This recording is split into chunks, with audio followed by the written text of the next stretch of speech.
Hello everyone, welcome to Glance academy.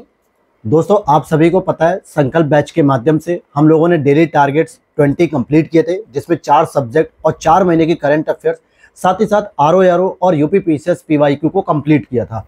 इस series को मैंने फिर कहा था आप लोगों से कि 20 टारगेट्स कंप्लीट होने के बाद हम लोग एक रिवीजन सीरीज शुरू करेंगे, क्योंकि अगर आप लोग रिवीजन की सीरीज नहीं करोगे या रिवीजन नहीं करोगे, केवल पढ़ते हुए चले जाओगे, तो 27 अक्टूबर को जब आप एग्जाम देने जाओगे तो आपको बहुत सारी चीजें कंफ्यूजन में गलत होंगी, क्योंकि आपने पढ़ा तो सब कुछ है एक बार, लेकिन रिवीजन नहीं किया। और मैंने इस तरीके से आपके लिए एक ब्लूप्रिंट तैयार किया है कि आपका हर 10 दिन 15 दिन में जब टारगेट कंप्लीट होगा तो लिमिटेड चीजों का मैं रिवीजन करते हुए चलूंगा।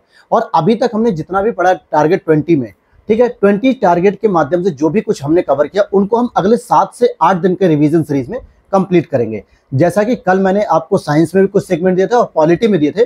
मैंने कल ही कह दिया था कि ये पहली रिवीजन सीरीज थी, इसलिए थोड़ा कम टास्क दिया था, लेकिन अब मैं आपको थोड़ा सा ये टास्क बढ़ा कर दूंगा। और इसी में आज बायोलॉजी में आप देखोगे कि जो टास्क मैंने टारगेट के दौरान 3 कैटेगरी में डिवाइड किए थे, आज मैं उसे एक ही बार में कंप्लीट करने जा रहा हूं। इससे क्या फायदा होगा कि जल्दी से जल्दी हम अगले 2 दिन में या 3 दिन में बायोलॉजी को कंप्लीट करेंगे।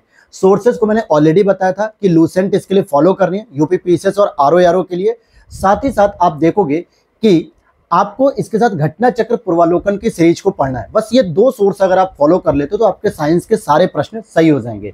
फिर भी अगर आपकी इच्छा है कि नहीं सर मुझे कुछ और भी किताब बताइए, तो आप परीक्षा माड़ी को पढ़ सकते हो, महेश बणवाल जी को पढ़ सकते हो। अदरवाइज और किसी किताब के पीछे ज्यादा भागने से बेहतर होगा, क्योंकि यहाँ से जो टॉपिक आप पढ़ रहे हो ये मान के चलो कभी भी ये टॉपिक्स मेंस में नहीं आते हैं। अगर आते भी है ना तो इस लेवल के नहीं आते हैं जो आप किसी भी बुक से पढ़ के काम निकाल लो। हालांकि मेंस के लिए मैं अलग से क्लास बनाने वाला हूँ, आज हो सकता है शाम तक वीडियो पोस्ट कर दूंगा या फिर कल मॉर्निंग में मिल जाएगी।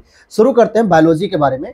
तो बायोलॉजी में आज मैंने आपको पूरा ह्यूमन बॉडी के अंतर्गत जितनी भी ह्यूमन स्ट्रक्चर होता है, ह्यूमन साइंस होती है, वो पूरी आपको कंप्लीट करनी है। जो भी सोर्स से आपने पढ़ा था उनको रिवीजन करना है। जैसे आपको पढ़ना है सबसे पहले कंकाल तंत्र और मांसपेशियों के बारे में पढ़ना है कि हमारे बॉडी में जो स्केलेटन सिस्टम है, कहाँ पे कितनी हड्डियां हैं, जैसे फेस पे कितनी है, वक्ष पे कितनी है और बॉडी में अदर पार्ट्स पे कितनी है। अब इसी के बाद आपको पढ़ना है आपके बॉडी का डाइजेस्टिव सिस्टम। अब डाइजेस्टिव सिस्टम की बात करेंगे तो यहाँ पर आप पूरे जो खाना आप मुंह में रखते हैं सबसे पहले, क्योंकि माउथ से ही हमारा डाइजेस्टिव सिस्टम शुरू हो जाता है, जिसके अंतर्गत फिर लार आती है। लार में कितने प्रकार के एंजाइम पाए जाते हैं, फिर वो फेरिंक्स से होते हुए यानी कि जो फूड पाइप है उससे होते हुए स्टमक में जाता है। स्टमक में HCl पाया जाता है। HCl के साथ कुछ और एंजाइम्स होते हैं जो आपके खाने को क्या करते हैं, पचा देते हैं धीरे धीरे। वहाँ से वो छोटी आंत में जाता है, सीकम कोलन वगैरह सब, और फिर बड़ी आंत में जाकर जो है कि मलाशय से होते हुए वो बाहर निकल जाता है। तो ये पूरा डाइजेस्टिव सिस्टम आपको पढ़ना है। और इस दौरान जो भी डाइजेस्टिव सिस्टम में जो हार्मोन सीक्रेट होते हैं, जो एंजाइम सीक्रेट होते हैं उनको पचाने के लिए, चाहे वो बाइल जूस हो या जो भी हो, ये सारी चीज़ें आपको पढ़नी है। हालांकि मैंने ये जब डिटेल में देता था छोटे छोटे करके टारगेट्स, तो वहाँ पर मैंने बताया भी है, ऐसा नहीं कि नहीं बताया, बस ये रिविजन करा रहा हूँ ताकि आपको दोबारा वो चीज़ें रिकॉल हो जाए। फिर हम जब आगे बढ़े तो आपको ये ना लगे कि हमने कोई चीज़ पढ़ी नहीं है। इसी तरीके से विटामिन की बात करेंगे और पोषण की बात करेंगे कि हमारे बॉडी में विटामिन A, B, C और विटामिन D के जो भी हैं और वो कहाँ कहाँ पे होती हैं, कौन कौन सी उनकी आवश्यकता होती है, उनके लिए क्या पोषक तत्वों की आवश्यकता होती है, ये भी आपको पता होना चाहिए। रेस्पिरेटरी सिस्टम की बात करेंगे, श्वसन तंत्र, किस प्रकार से हम वायु नाक के माध्यम से अंदर लेते हैं, ऑक्सीजन लेते हैं और फिर वो ब्लड के माध्यम से जो है कि आगे बढ़ता है, हीमोग्लोबिन वगैरह के माध्यम से आगे बढ़ता है, और किस प्रकार से हम कार्बन डाइऑक्साइड को बाहर रिलीज करते हैं। इसमें पूरा जो स्ट्रक्चर होता है आपका श्वसन सिस्टम का, कि डायफ्राम का क्या रोल होता है, ठीक है, वक्ष गुहा का क्या रोल होता है, हार्ट का क्या रोल होता है, ये सारी चीज। उसी तरीके से आपको सर्कुलेशन सिस्टम पढ़ना है, सर्कुलेटरी सिस्टम अर्थात परिसंचरण तंत्र, जो आपके ब्लड को फिल्टर करने का होता है, जिसमें हृदय के बारे में पढ़ना होगा आपको। साथ ही साथ जो हीमोग्लोबिन युक्त जो RBC होती है अर्थात रेड ब्लड सेल, ये किस प्रकार से काम करती है, इसमें ग्लोबिन क्या है, हीम क्या होती है, ये सारी चीजें आपको पढ़ लेनी है। That's clear. फिर उसके बाद आपको उत्सर्जन तंत्र पढ़ना है। उत्सर्जन तंत्र में आप देखोगे कि कुछ उत्सर्जन तंत्र ऐसे होते हैं जो हमारी बॉडी के बाहर जैसे कि सीधे उत्सर्जित करते हैं, जैसे पसीना, स्वेटिंग क्या होती है, हमारी बॉडी से बाहर डायरेक्ट आता है। लेकिन कुछ उत्सर्जन तंत्र हमारी बॉडी के अंदर भी होते हैं जो एंजाइम का उत्सर्जन करते हैं, जरूरत पड़ने पर प्रोटीन का उत्सर्जन करते हैं, जरूरत पड़ने पर और भी पदार्थों का उत्सर्जन करते हैं। ऐसे ही आप देखोगे तंत्रिका तंत्र के बारे में बात करेंगे, ठीक है। नर्वस सिस्टम आपके क्या होते हैं, जिसमें डेंड्रॉइड, एक्सॉन, ये सब चीजें हम लोग पढ़ते हैं। किस प्रकार से हमारे बॉडी के अंदर जो तंत्रिका तंत्र होते हैं वो किस प्रकार से जो है कि संकेत देते हैं कि आपको अगर सुई लगती है, सुई चुभई जाती है तो तुरंत हमारे ब्रेन में एक मैसेज जाता है कि भाई इस जगह से हाथ हटा लो या पैर हटा लो क्योंकि ये आपको पेनफुल हो रहा है। तो ये पूरा मैसेज सिस्टम जो होता है, ये सब चीजें हमें सीखनी है। अंतःस्रावी तंत्र में आपको पढ़ना है कि कौन कौन सी अंतःस्रावी ग्रंथियां होती है, कौन सी बाह्यस्रावी ग्रंथियां होती हैं, जो हार्मोन का सिक्रेशन करती है, जो एंजाइम का सिक्रेशन करती हैं, या वो नलिका विहीन होती हैं कि नलिका युक्त होती हैं। तो ये पूरा सिस्टम आपको पढ़ना है।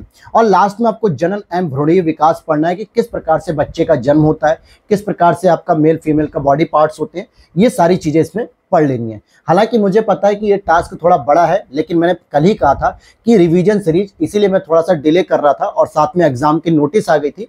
इस दौरान मैंने रोक दिया था कि जब मैं रिवीजन सीरीज दूंगा तो हो सकता है कई लोगों के हाथ पैर फूलेंगे, हाय तौबा होगी कि सर ये कैसे हम कंप्लीट करें इतनी गर्मी में।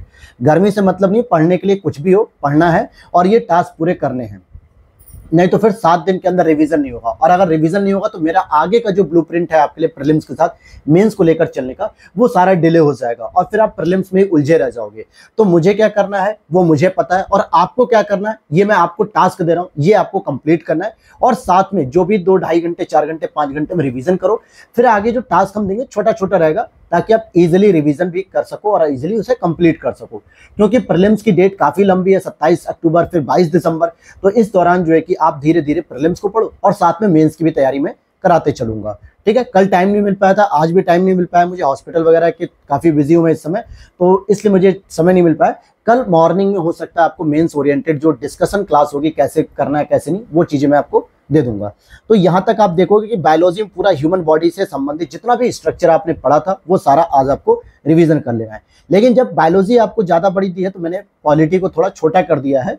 जैसे शासन प्रणाली आपको पढ़नी है, जिसमें आपको अध्यक्षात्मक और संसदात्मक शासन प्रणाली के बारे में पढ़ना है, दोनों में क्या डिफरेंसेस होते हैं, दोनों का कार्यपालिका न्यायपालिका में कैसा संबंध होता है, विधायिका में क्या संबंध होता है, भारत में कौन सी पद्धति है, अमेरिका में कौन सी पद्धति है, यूनाइटेड किंगडम में कौन सी पद्धति है, क्यों हमने भारत में संसदीय व्यवस्था अपनाई या क्यों हमने भारत में अध्यक्षीय व्यवस्था नहीं अपनाई, ये सारी डिटेल आपको पढ़नी है। साथ में ये फैक्चुअल इन्फॉर्मेशन की जो विभिन्न प्रकार के राज्य हैं और यूनियन टेरिटरीज, इनकी स्थापना वर्ष के बारे में पूछा जाता है। जैसे हरियाणा और पंजाब कब अलग हुए, किस वर्ष में हुए, महाराष्ट्र और गुजरात कब अलग हो गए, या फिर तेलंगाना कब बना, उत्तराखंड कब बना, छत्तीसगढ़ कब बना।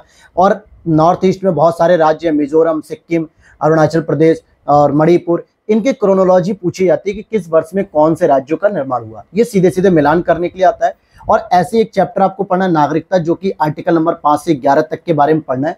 कितने प्रकार से नागरिकता प्राप्त कर सकते हो, 5 प्रकार से। कितने प्रकार से नागरिकता को हटाया जा सकता है, 3 से 4 प्रकार से। और साथ में भारतीय कानून जो कि नागरिकता अधिनियम संशोधन के बारे में है 1955, फिर उसमें लगातार जो संशोधन हुए, और अभी 2019 में उसमें एक CAA जो आया हुआ है, सिटीजन अमेंडमेंट जो एक्ट है, इसके बारे में आपको पढ़ना है कि कौन से नए जो है कि 5 से 6 समुदाय ऐसे हैं जिनको अल्पसंख्यक का दर्जा दिया गया, और 3 पाकिस्तानी, बांग्लादेशी और अफगानिस्तानी देशों से आए हुए नागरिकों को। तो इनके भी कंक्लूजन वगैरह दिए हुए, वो सारी चीजें आपको पढ़ लेनी है। और लास्ट में आपको एक टॉपिक दे रहा हूं मैं जो कार्यपालिका से संबंधित है, जैसे कि केंद्र स्तर पे राष्ट्रपति, राज्य स्तर पे राज्यपाल। इन दोनों में लगभग जो है कि सिमिलरिटीज 80 to 90% होती है। कुछ जगहों पे चाहे विधेयक को आरक्षित रखने को लेकर हो सकता है, या फिर उसके विवेकाधीन शक्तियों को लेकर हो सकता है, या वो उसकी क्षमादान शक्तियों को लेकर हो सकता है। ये 2 से 3 पॉइंट ऐसे होते हैं जहां पे थोड़ा सा डिफरेंस होता है, और वहां पे आपको फोकस करके पढ़ना होता है कि हाँ, यहाँ पे अगर अंतर है राष्ट्रपति और राज्यपाल की शक्तियों में तो क्यों है और किस वजह से है। तो ये चीजें पढ़नी है। बाकी 80 to 90% तो चीजें सिमिलर होती हैं, सेम होती है। आप राष्ट्रपति को पढ़ रहे हो तो ये मान के चलो सेम वही प्रोविजन राज्य विधानसभा में भी राज्यपाल को मिलते हैं शक्तियों के रूप में। तो ये सिमिलरिटीज के रूप में आप इजीली तैयार कर पाओगे। इतना आज आपको पॉलिटी और बायोलॉजी पढ़ना है। साथ ही साथ आरओ के जो PYQs हैं, इनमें हम लोगों ने मॉडर्न हिस्ट्री कंप्लीट किया, एंशिएंट हिस्ट्री कंप्लीट किया, पॉलिटी कंप्लीट किया। आज आपको इंडियन ज्योग्राफी का ओनली फॉर प्रीलिम्स पढ़ना है। और इन सभी चीज़ों के नोट्स आप अगर घटना चक्र के फॉलो कर रहे हो तो वो हमारे हैंड रिटन नोट्स भी मेरे टीम से कांटेक्ट करके आप परचेस कर सकते हो। वीडियो के नीचे दिए गए व्हाट्सअप नंबर पे आप मैसेज कर सकते हो। और साथ ही साथ करंट अफेयर्स में मैंने आपको कल 3 महत्वपूर्ण सेगमेंट दिए थे, जिसमें राष्ट्रीय घटनाक्रम, अंतर्राष्ट्रीय घटनाक्रम, यूपी स्पेशल जो उत्तर प्रदेश का विशेष था। अब बचा हुआ जितना भी कुछ आपके पास दिखता है कि हाँ हमने ये सारी चीज़ें पढ़ी जनवरी 2024 में, जैसे आर्थिक घटनाक्रम आपको पढ़ना है, खेल कूद के बारे में पढ़ना है, पुरस्कार के बारे में पढ़ना है, और वैज्ञानिक दृष्टिकोण के बारे में पढ़ना है। और साथ में ईटीसी अर्थात इत्यादि जो भी चीजें बच गई हों उसमें, जैसे पर्यावरणीय कॉन्टेक्स्ट हो सकते हैं, जो भी चीजें हों वो आप पढ़ सकते हो, क्योंकि हर मैगजीन का पैटर्न अलग है। अब आप कौन सी मैगजीन फॉलो कर रहे हो, तो मैं उसके लिए तुम्हें वो सारी मैगजीन खरीद के देखूंगा नहीं कि हाँ इसमें क्या क्या है, जैसे क्रॉनिकल हो गई, या प्रतियोगिता दर्पण हो गई, या फिर घटना चक्र की मासिक हो गई।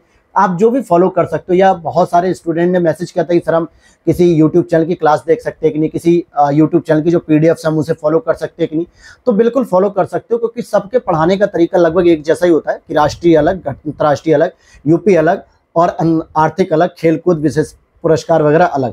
तो जो कैटेगरी होती है वो मेरे को पता है, तो मैंने वो आपको कैटेगरी बता दी। बस आपको पढ़ना है, सोर्सेज आप कहीं से भी फॉलो कर सकते हो। हालांकि अगर आप मेरे संकल्प बैच से लगातार जुड़े होंगे, 20 टारगेट आपने कंप्लीट किए होंगे, तो आपको हर जगह मैंने सोर्सेज के बारे में डिटेल से बताया हुआ है, ऑथेंटिक के साथ।